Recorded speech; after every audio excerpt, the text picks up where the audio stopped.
Hey Woodturners, I'm Captain Eddie Castellan. Welcome to my shop. Got a little project for you today. Over here, got a block of wood. Just picked it off the lumber pile out back. Got a few cracks. It's got a little character in it too, because remember, the cracks, crevices, wrinkles, and zags gives it character. At least that's what my wife tells me. But it must have a lot of character. Alright, but I want to do a little hollowing on it, but I want to do it on the cheap. On the cheap. I just recently bought a system. It's not a captive arm system, a controlled arm, articulating arm system. But I have this piece here and I don't have the system yet. And I said, you know what? I'd like to hollow this and turn it, and shape it, and do a little orb out of it, because it just piece of pear was calling my name. So you know what you gotta do, right? You gotta watch. I want to show you a little more in hollowing. I want to give you an idea how you can do hollowing. You can do it on your lathe, and you can do it with tools that you can build, I gotta say this, on the cheap. Really, really cheap. So stick around, we're going to hollow this thing out. And oh yeah, this is one of those tools on the cheap, but really cheap. Let me explain a little bit about what I did. I took a block and I rounded it and made an orb shape out of it. Here's another view. Okay? Then I drilled a hole in the center about 3/4 of the way through it, with about 1.25 inches Forstner bit. Then I chuck it up. I tighten up the set screw on my chuck because I'm going to turn this in reverse. I want you to see that. See? It's now going away from me instead of towards me. Normal turning is like that. Cutting tool over here. This time, cutting tool's got to be over there. Now, this is a technique Don Derry does very nicely with a captive bar cutter. But a couple of weeks ago on Ustream, I showed you how to build this little gem. Now, this is one of the oldest tools in my shop. This is an original David Ellsworth hollower. And I'm going to show you a little bit more about it in a few moments. But it's got a carbide cutter on the end of it. It's a 1/4 inch wide carbide cutter. You see the magic to this? There's no real magic to it. I'm going to go in here.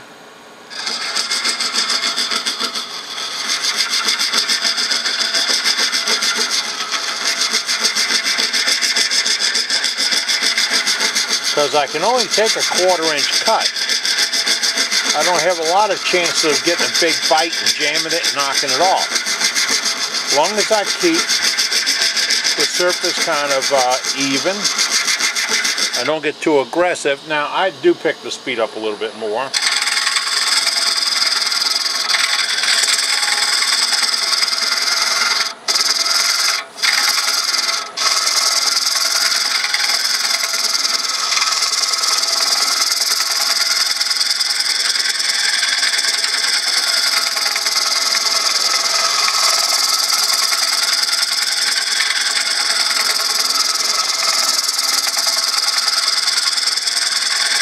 We're going to get to a point to where, sweeping back in here, I'm going to be as shallow or deep as I want to be. And I want to start cleaning out this front quadrant. Now what do I do? Well, I can't go around to the other side and turn it, coming that way, so I got to duck under the edge, right?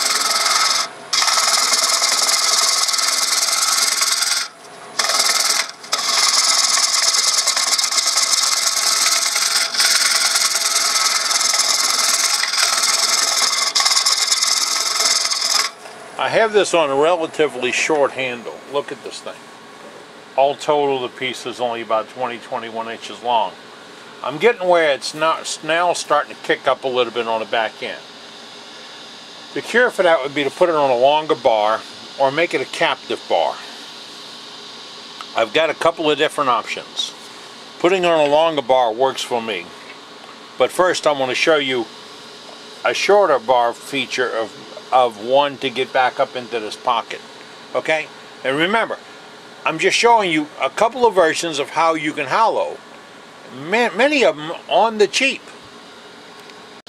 This is the next tool, and I should have done this a moment ago.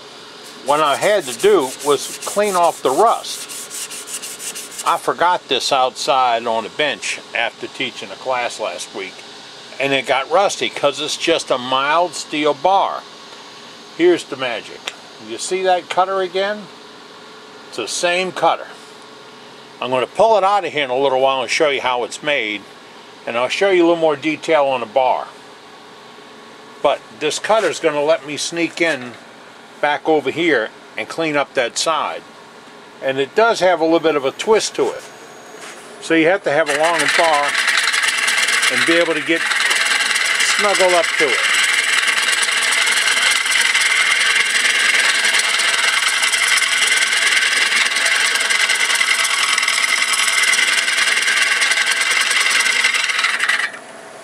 That's going to let me sneak up on this piece up underneath here.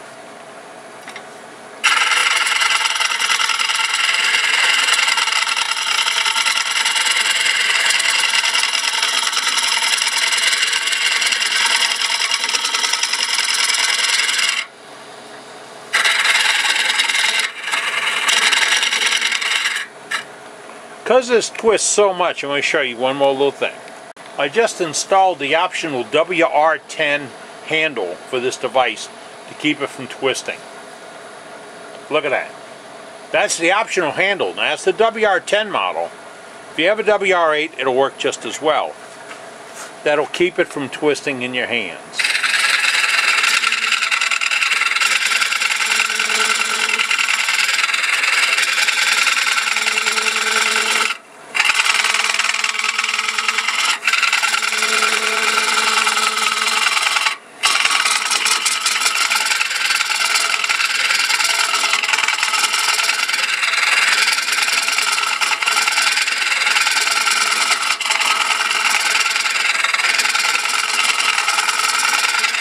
You're going to find that you need to get the shavings out of there pretty soon. I'm going to get up under this edge.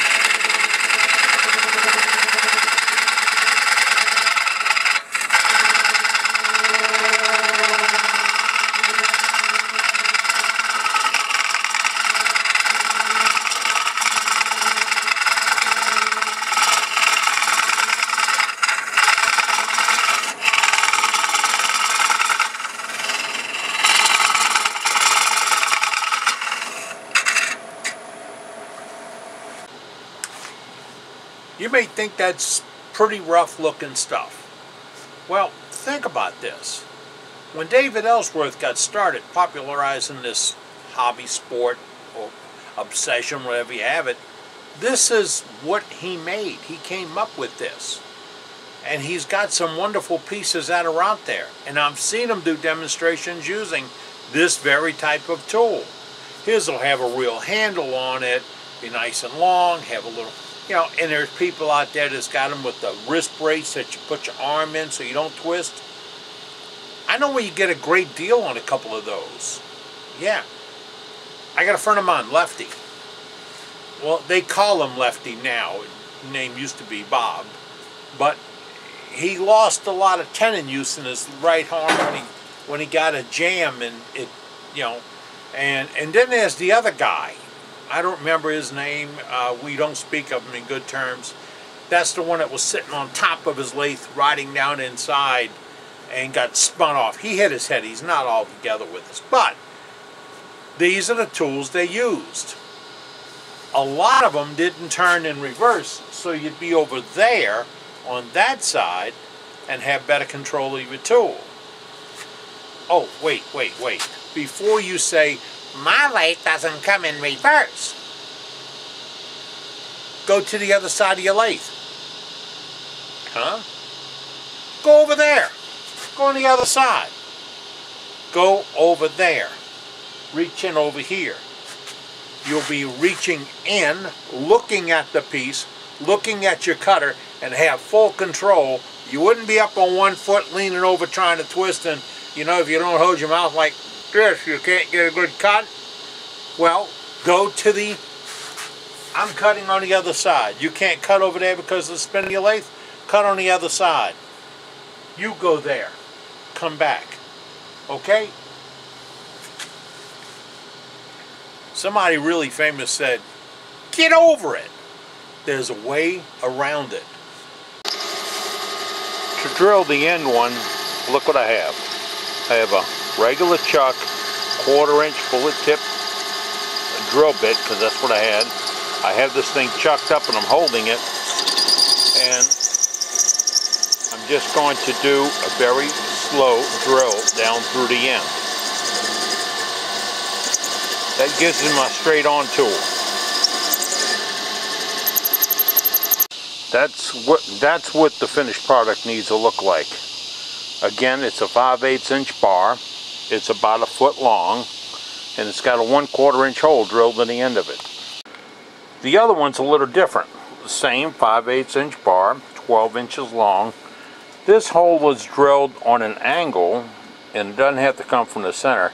It comes from a shoulder I ground on there, and that hole is about a 45-degree angle. Again, a 1/4 inch hole for the cutter.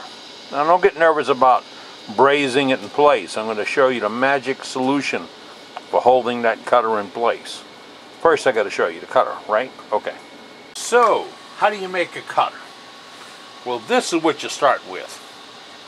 This is a piece of 1/4 by 1/4 by 2.5 M35 5% cobalt steel.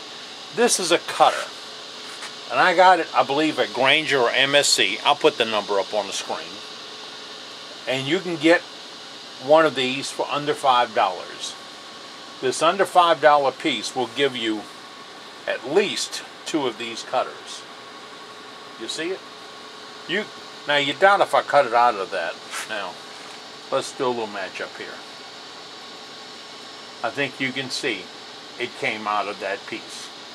Now I cut it in half using a grinding wheel on my chop saw, or your grinder, or cut it in half. Then hold it in your 10CR device, your vice grips. Take it over to your grinder and slowly round it to where it fits in the 1/4 inch hole. Well, how do you know when it fits in the 1/4 inch hole? That's so complex that I actually created this thing called the drill gauge. And that last hole there is a 1/4 inch. And that's the one I needed to fit in. Okay? Now I have a little glue. Oops, I slipped up, said it early. I have a little adhesive. Now, how do I hold it in place? There. There it is. It fits down in there. I'm going to go clean it a little bit more. Hold on. My toolbar is ready. My custom-made cutter is ready. It fits in there. Now, how good are you at brazing? Oh, that's not important. We're not going to do that. We're going to do this. See that medium thick Starbond super glue?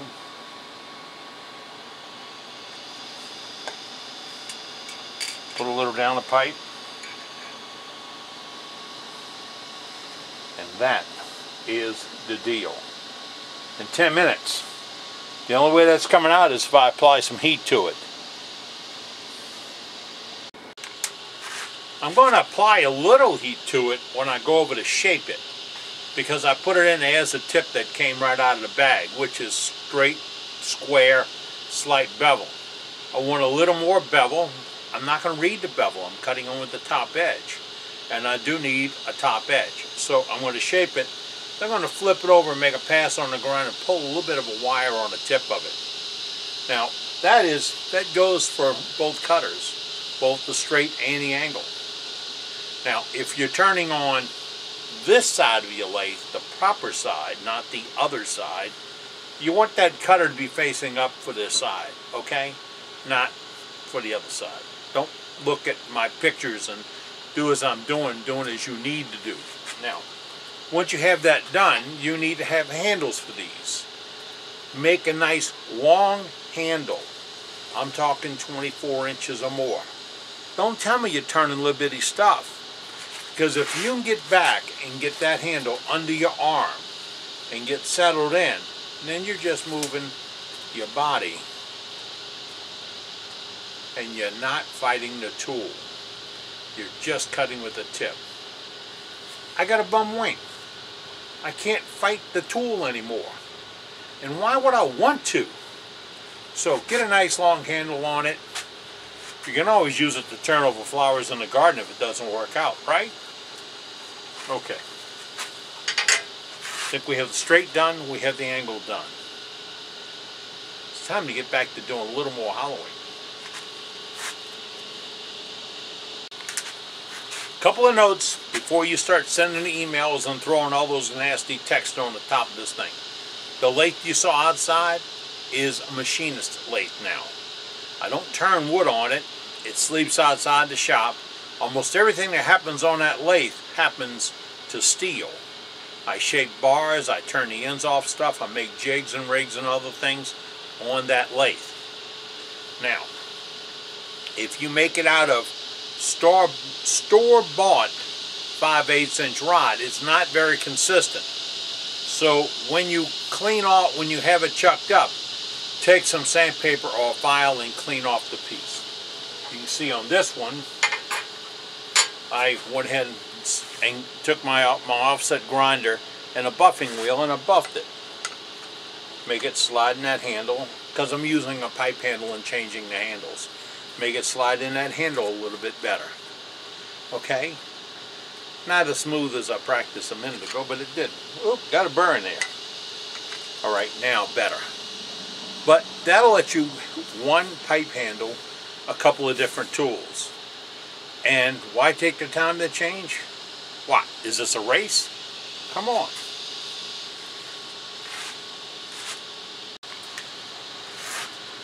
While we're talking cheap, $35, $40, easy. You need them a lot of times. Well, when I went to a class with one of the masters, this is a piece of 3/16 rod.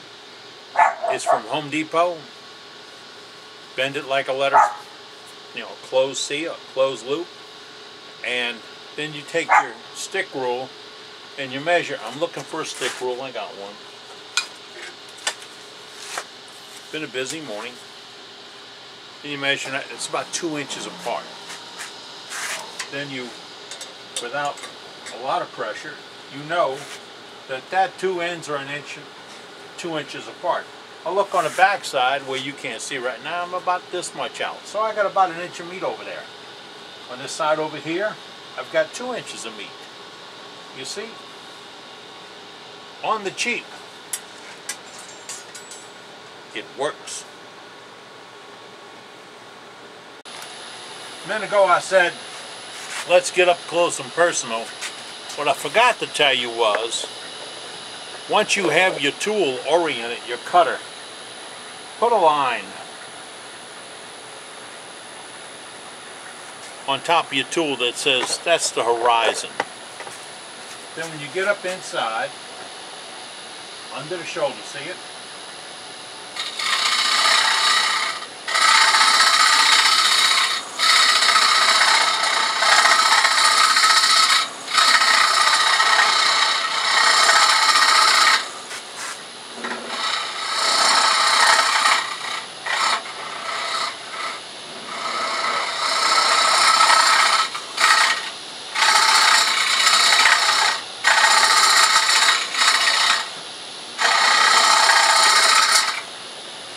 Oh, let me tell you, this thing can get aggressive, so you do want to stop every once in a while, because you can sell all the funnels you want at half price at a bowl sale. Did you get that? Funnels half price bowl sale? Right. She got it. Remember that part about the horizon? See the black line? Because once I get it down in there, it all looks the same. If it rolls over to here, and I'm wondering why I'm not getting a cut, or I'm getting a light cut, it's because I don't have the cutter oriented to the wood.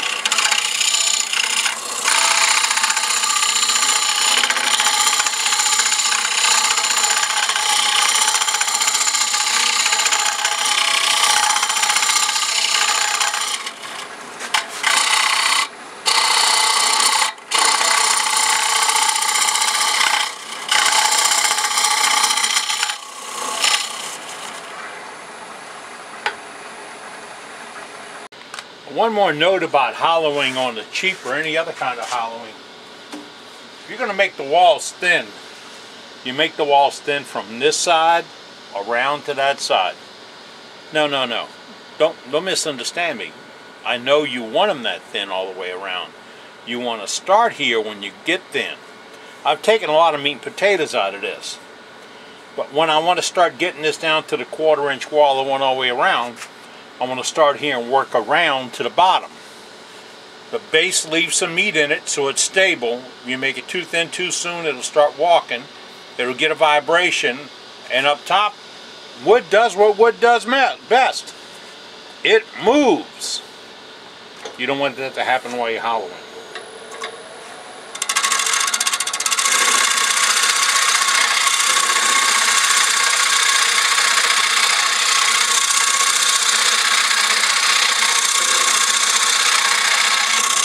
Same thing with this tool. You need a reference, a horizontal or a best cut.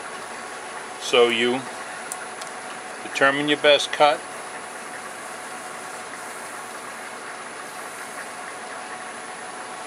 When you're inside, it gives you an idea of where that is. Again, to get the best cut.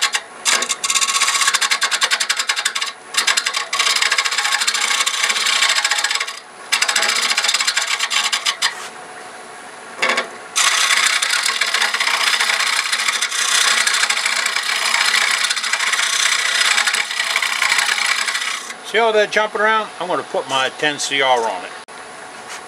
Voila, the 10 CR cross handle. Sneak it in there.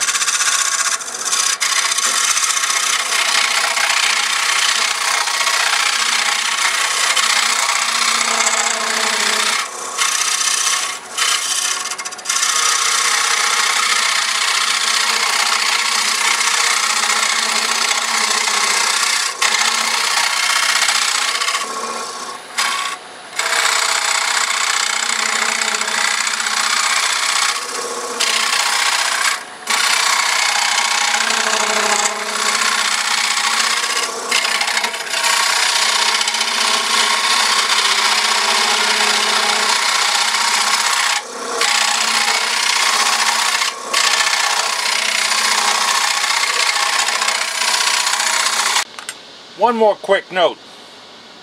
Well, I got more, but one here. When it feels like your tool just keeps wanting to ball around, guess what?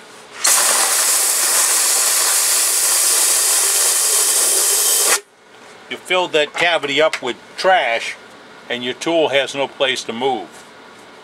And this is feeling really good. I'm going to say this now and I'll say it again later. The only reason I'm checking this is to see what the wall is. I don't care if that's smooth on the inside. And only another wood turner would care. Not the rest of the world. And not your living, breathing customer. Now when you get all done, you're going to find there's a little nub in the bottom that needs to be cleaned up. Most of the time. How do I clean that up? A little 12mm round, which is 11.37 millimeters actually. And I just go in and do up and down motion and then a slight scrape side to side. Up and down really gets the bump out. Then you can just do a little side scrape. Also, if you choose to clean up the inside, this is a 16mm round on the end of a 1/2 inch bar. Again, long bar.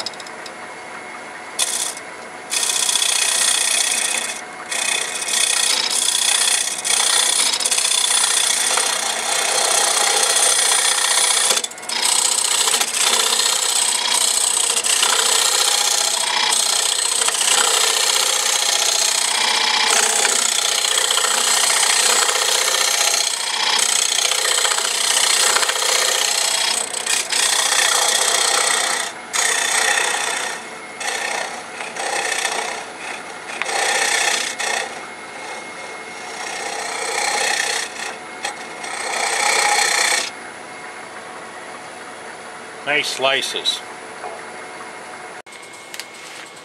Well, there you have it. little brief, short, quick workshop on hollowing. Hollowing on the cheap. And don't forget, when you get back to shaping a piece up, if you turn your machine on reverse, you can't cut from this side. You got to go over there. But you can cut from over there. Remember, if you had your machine in reverse. Well, I'm going to shape this up. I'm going to fine-tune my tools a little bit. Really what that means is I'm going to sand that bar down and get the rest of the wax, or the rust off, put some wax on it. And if I can ever be a help to you, all you got to do is get a hold of me. I'm Captain Eddie Castellan. By the signs of things, we've been making shavings. You take care, be good. Let me see. Oh yeah, that feels so nice.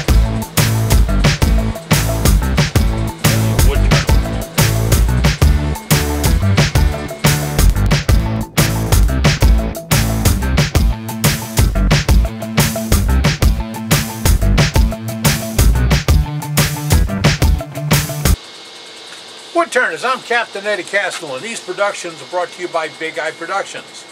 Your source for carbide cutters, Black Hawk sharpening, race bars, template, everything. I mean, check my website, www.eddiecastellan.com. Go there, check out the products and services page. And if you're looking for carbide cutters at a price you can't beat anywhere on the planet, go to my Cutters Only page. Now, I can't list the model numbers for that other guy's tool.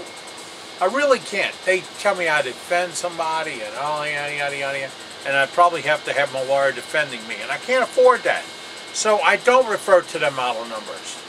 But if you get out your caliper and you measure the cutter, on your gizmo, and then you go to my Cutters Only page, you will find the crossover.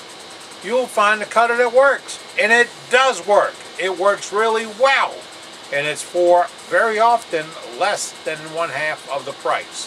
Not just $1 or $2 off, half the price. Check it out. www.eddiecastellan.com, your source for carbide cutters. I just talked to a guy in California. Said it's so aggressive he had to change the whole way he was using the tool because it was really, really good. You see? I'm not the only one that thinks that. Take care. See you later.